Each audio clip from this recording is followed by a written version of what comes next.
Really, it's just consistency, you guys. There's nothing.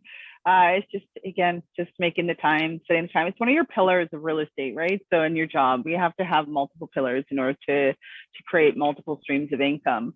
And your leads aren't the only stream or revenue that you have coming in. And so many people will focus solely on the one factor, the one pillar, and then dwell on that one pillar if it's not performing.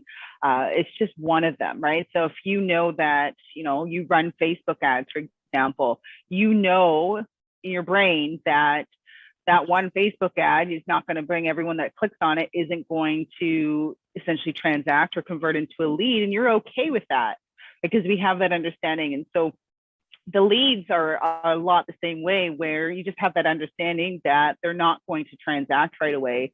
And it takes a lot of the pressure off of yourself when you are reaching out to them, right? If we're anxious to get a deal done, that anxiety of trying to get this to happen and anxiousness comes through the phone. It's received by the person on the other end. They can hear it in your voice, the way that you're talking to them, whether you believe it or not, and you'll start to notice the resistance, right? So if you're just relaxed with what you're doing, you're going to find your leads are going to be a lot more responsive to what it is that you are doing or communicating with them, because they're not feeling any kind of pressure. You're just treating it as casual conversations or what have you. And so if you guys get caught up in your system, your lead should only take you 30 minutes to an hour at tops a day. If you're caught up in there, a lot of your time is spent on your follow-ups, because that's where you're going to make the money, is continuously following up with your leads. It's where most people fail in any industry, not just real estate.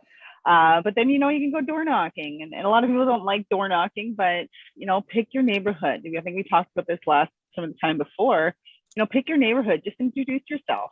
The market's so uncertain right now, and I know there's a lot of questions flying around out there, curiosity. I'm just curious, do you have any questions about the market right now that I can answer for you? So it's not like you're trying to pursue them into anything. It's just letting them know that you're there, you're local. You have, your foot in the game because you live in that area.